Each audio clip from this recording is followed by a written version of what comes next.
Welcome back, everyone. Today is going to look a little different. My previous upload, for some reason it didn't upload correctly. It was only like 2 minutes of like a hybrid workout, similar like a CrossFit workout, but for some reason it didn't work out. But it was only like a 2-minute, 3-minute blurb, like a quick superset I was doing, but it was just one set of it, and I was doing a few more than that, but I'm not going to explain that. The workout's called Orange Crush.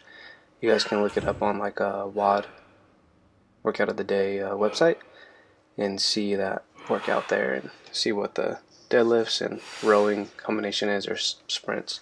So essentially it's just deadlifts, a set of deadlifts with a sprint right after a 60-second sprint.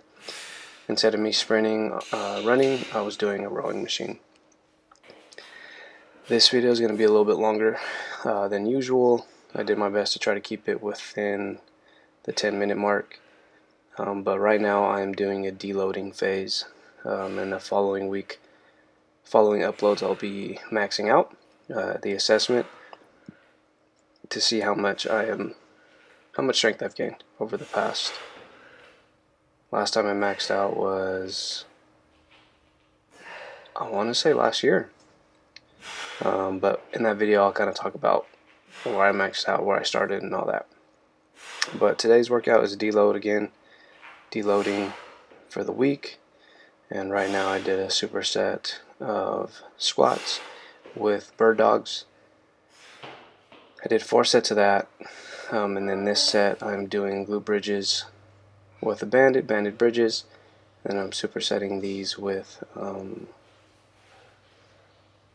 they are called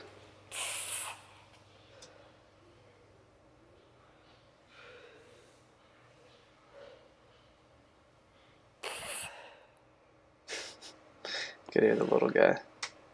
Good mornings. So that's what I'm supersetting them with.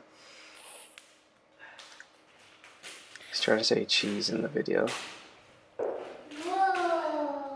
In the first set I just did bar for good mornings, but it was really light, so I just put a couple of 25s on there and went to work. And I was doing 5 reps, so it was relatively easy, relatively light work, just getting the blood flow, trying to get the blood flow to go through so that I can get the healing process going. Again, to deload my body, because I've been pushing it pretty tough lately. So that's the reason I'm kind of going really light, and it's just super important to have a deload phase, just so you're avoiding the risk of overtraining or not giving your body enough time to rest. And with the busy schedule that I have and 3 kids, it's kind of tough, so these deloading, never really needed them until recently, and they've been helping out a ton, just working on mobility stuff and lateral movements. So it's been helping me out with the healing process throughout the week. This is pretty funny. What a dude. Oh no, it broke. Oh no. I'm not in a house. Excuse me, buddy? Oh no, what just happened? Oh no, what just happened? Oh man, that's okay. Stand up somewhere. I didn't spill my bubbles. Please don't touch that, Micah. Don't touch. Where's your home? It's down here.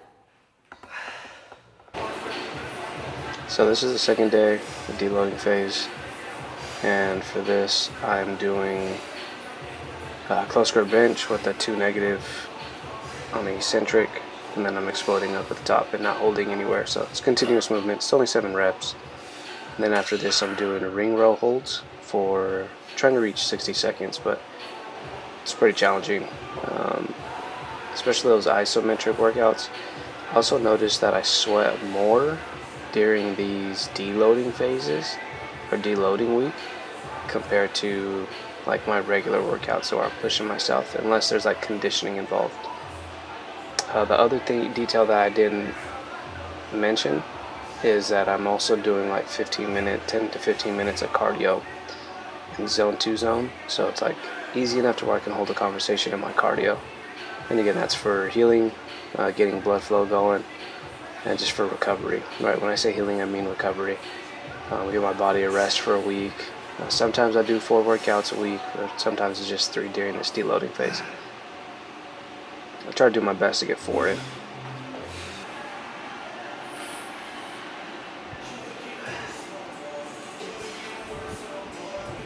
I love including these little guys in these workouts, just so you guys can get a glimpse of what it's like to have a garage gym. If you guys are thinking about it, it's pretty tough. There are like huge benefits of having a garage gym.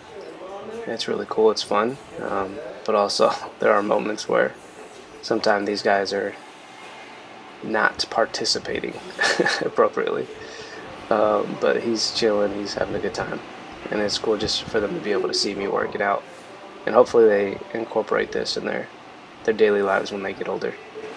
Kind of something that they see their dad doing, that they can be inspired, I guess, and do that. I never really have them work out or push them to work out, heck, a little. They usually just try to copy the movements.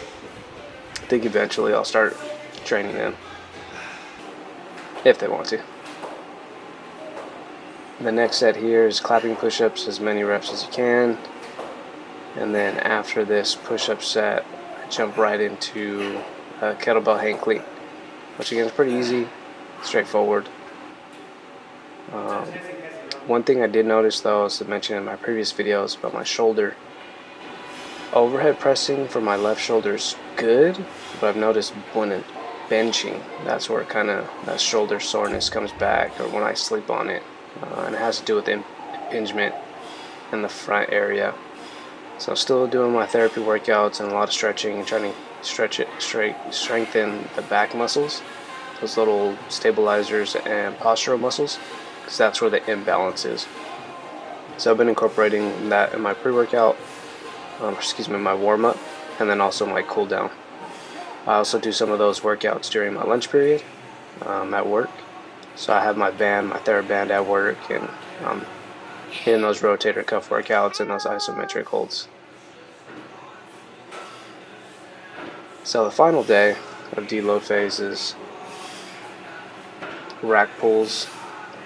I'm doing four sets of 7 here, and then I'm trying to go a little bit slower. Negatives, focus on the negatives.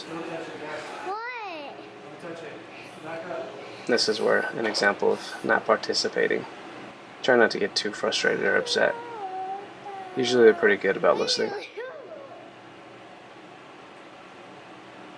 And I supersetted this with a glute bridge hold for 60 seconds. And these guys, whenever I'm not looking, they're up to moving stuff and changing things, but they're good.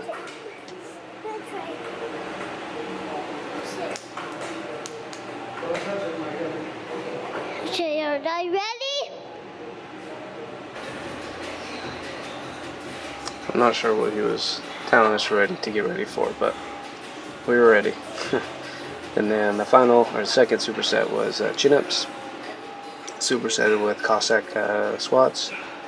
The Cossacks are probably my favorite because I get to stretch and get some mobility work in there while I'm kind of working out. Usually don't do lateral movements as much as I should in my workouts, but still pretty good. I have no problems and I don't struggle with anything, so it's pretty good. And if you guys can do these or can incorporate these, you guys definitely should in your guys' daily workouts, because it helps so much with just hip mobility, and having good hip mobility is just super important. Not sure about it preventing injuries, but it's always good to have that mobility moving laterally.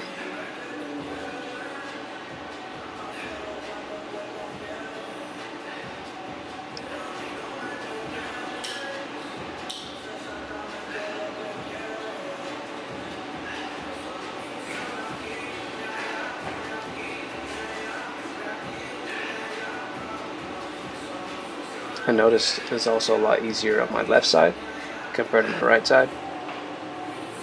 So I'm trying to still go deep on those, on both sides. This is rowing, doing 3 sets of 10, and then supersetting this with a single arm kettlebell press. 135 feels pretty good. Just getting those high reps in, blood flow going again. Not too challenging, but it's challenging enough. And then the kettlebell is only 35 pounds. I would prefer to go a little bit lighter and go a little bit slower, but this is the only kettlebell that I have.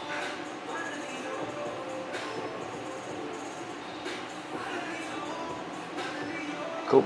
So it's a deload week. Again, after these workouts, I'm doing about 10 to 15 minutes of cardio, light, easy cardio, not stressing myself out too much. Our heart rate doesn't go above zone 2, and I have my heart rate monitor on my watch. It's a Garmin watch, and that's super helpful. The next uploads will be the testing week, where I do some maxing out to try to see how much strength I've gained. So looking forward to those. Thanks, guys.